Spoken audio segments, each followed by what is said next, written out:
Assalamualaikum warahmatullahi wabarakatuh. Shalom, Om Swastiastu, Namo Buddhaya, dan salam kebajikan. Dalam rangka melaksanakan event kelas tastik, saya selaku perwakilan OSIS MPK SMA Negeri 1 Jakarta akan menjabarkan materi tentang dasar perencanaan usaha. 1. Menentukan struktur tim. Dengan cara pertama, pilih anggota berkualitas. Bukan hanya produk yang harus memiliki kualitas yang baik, anggota tim juga harus memiliki kualitas yang baik loh. Kedua, tentukan tujuan bersama. Sebelum mulai bekerja, semua anggota tim harus mengetahui apa tujuan yang sebenarnya ingin dicapai. 3. Jangan lupa ya untuk menentukan peran masing-masing. 4. Ciptakan kebersamaan dan kepercayaan juga penting loh. 2. Melakukan riset dan pengamatan pasar. Kuesioner. Kuesioner merupakan metode riset pemasaran dengan cara memberikan daftar pertanyaan tentang data yang kita inginkan dan perlukan untuk jenis bisnis yang dipilih. Focus Group Discussion atau FGD. Metode riset pemasaran yang kedua ini adalah dengan membuat grup diskusi. Anda dapat membuat grup atau kelompok dan membagi job desk mereka berdasarkan keahlian setiap individu. Survei. Metode riset pemasaran yang ketiga adalah survei. Metode ini dilakukan dengan cara mengajukan pertanyaan sederhana tentang produk atau jasa yang akan diriset. 3. Menentukan ide utama usaha. Pertama, metode ATM. Amati, tiru, dan modifikasi. Dalam mencari ide, khususnya ide untuk mendirikan atau memulai suatu usaha, ada salah satu metode yang cukup tepat dan dapat diterapkan. Metode ini bernama ATM, yang merupakan singkatan dari amati, tiru, dan modifikasi. Jika dijelaskan secara ringkas, metode ini berisi perintah untuk mengamati usaha yang sudah ada sebelumnya, menirukan usaha tersebut, dan memodifikasinya. Kedua, analisis SWOT. Analisis SWOT merupakan salah satu metode untuk menggambarkan kondisi dan evaluasi suatu masalah, proyek, atau konsep bisnis yang berdasarkan faktor internal atau dalam dan faktor eksternal atau luar, yaitu strengths, weakness, opportunities, dan threats. Nah, metode ini paling sering digunakan dalam metode evaluasi bisnis untuk mencari strategi yang akan dilakukan. Analisis SWOT hanya menggambarkan situasi yang terjadi, bukan sebagai pemecah masalah ya. 4. Menentukan target konsumen. Mengenali target. Sebelumnya, Anda harus mengetahui terlebih dahulu identitas yang akan menjadi target Anda. Misalnya, berapa usia target rata-rata, jenis kelamin, status ekonomi yang nantinya akan berpengaruh pada daya belinya, dan juga latar belakang sosial budaya. Hal ini berkaitan dengan barang dan jasa apa yang akan Anda jual. Apa yang sedang in di kalangan konsumen. Cari tahu apa yang sedang hits di kalangan pelanggan. Hal ini bisa kamu lakukan dengan ikut bergabung di forum-forum yang ada di media sosial atau situs tertentu. Pahami perilaku target. Memahami perilaku konsumen juga sangat penting loh. Perilaku konsumen bisa meliputi bagaimana cara dia belanja, kecenderungan barang-barang apa yang akan dibelinya, serta apa passion mereka ketika berbelanja. Menentukan produk dan jasa yang akan dijual.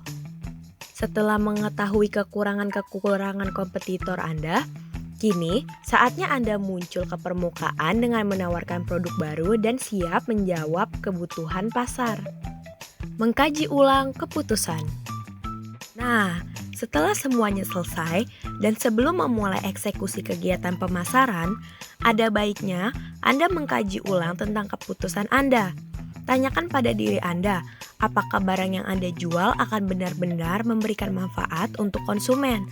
Atau apakah harga yang Anda tawarkan sudah sesuai dengan target pasar dan sudah tepatkah target pasar yang Anda tentukan?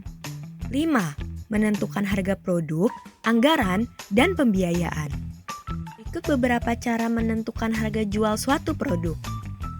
Pertama, harga markup. Markup biasanya dihitung sebagai persentase dari biaya perolehan produk. Biaya perolehan bisa merupakan biaya pembelian barang atau jasa atau biaya produk barang. Harga jual dihitung dengan harga perolehan ditambah harga perolehan dikali berapa persen markup. Misalnya, Anda memiliki resto mie bakso dengan biaya perolehan satu porsi adalah Rp15.000. Dengan sudah memperhitungkan semua biaya seperti bahan baku, ongkos produksi, sewa tempat, sampai resiko barang tidak terjual atau tidak laku. Maka, jika Anda ingin mendapatkan keuntungan sebanyak 25%, berarti harga jual Anda adalah Rp15.000 ditambah Rp15.000 dikali 25% akan menjadi Rp18.750.000 sebagai harga jualnya. Kedua, harga margin.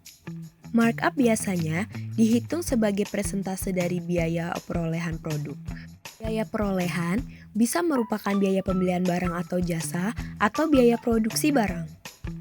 Misalnya, harga jual sama dengan harga perolehan tambah harga perolehan dikali berapa persen markup. Contohnya, Anda memiliki resto mie bakso dengan biaya perolehan satu porsi adalah Rp15.000. Dengan sudah memperhitungkan semua biaya seperti bahan baku, ongkos produksi, sewa tempat, sampai barang tidak terjual atau tidak laku. Maka, jika Anda ingin mendapatkan keuntungan sebanyak 25%, berarti harga jual Anda adalah Rp15.000 ditambah Rp15.000 dikali 25% dengan hasil Rp18.750.000. Itu sebagai harga jualnya. 6. Memilih strategi pemasaran. Strategi pemasaran produk adalah usaha dalam memasarkan sebuah produk, barang, atau jasa dengan cara tertentu sehingga penjualan akan meningkat. Strategi pemasaran produk yang efektif harus dan penting diketahui oleh semua pembisnis baik di bidang barang atau jasa, karena teknik ini adalah yang membuat pekerjaan Anda lebih mudah dan sukses. Berikut adalah 6 strategi pemasaran yang efektif. 6 strategi pemasaran produk yang efektif. Kenali pelanggan dengan baik. Siapa saja yang menjadi target pemasaran produk? Produk apa yang mereka butuhkan? Cara pemasaran seperti apa saja yang dapat membuat mereka mudah untuk tertarik menggunakan produk atau jasa ya? Sistem pembayaran manakah yang biasa mereka gunakan? Dan cara distribusi yang seperti apa yang mereka sukai? Semua jawaban dari pertanyaan di atas bisa kalian dapatkan melalui survei dan mempelajari pasar loh. Melakukan promosi dengan tepat. Apakah melalui media cetak atau di media online? Media manakah yang dapat lebih mudah, lebih banyak dijangkau, dan efektif dalam menjangkau target pasar? Berikanlah konten promosi yang kreatif, unik, dan dapat memunculkan daya tarik pembeli. Penting konsistensi dan promosi yang berkelanjutan. Lakukan promosi dengan dana seminimal mungkin dan tepat sasaran. Yang penting adalah calon pembeli tertarik dengan promo itu. Pilihan tempat usaha yang strategis. Lakukanlah survei ke berbagai area lokasi usaha untuk mencari tempat yang tepat dan layak menjadi tempat usaha sesuai dengan target golongan pelanggan. Pastikan untuk memilih area yang ramai atau di ruang yang mudah diakses publik.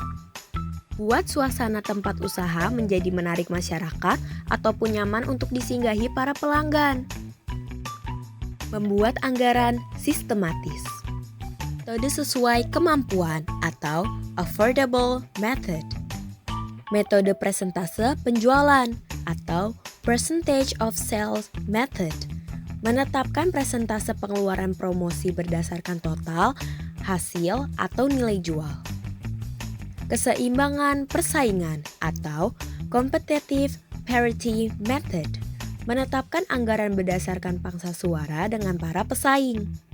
Metode tujuan dan tugas atau objective and task method. menetapkan besaran anggaran untuk dapat mencapai target tertentu. Jalin hubungan yang baik dengan pelanggan.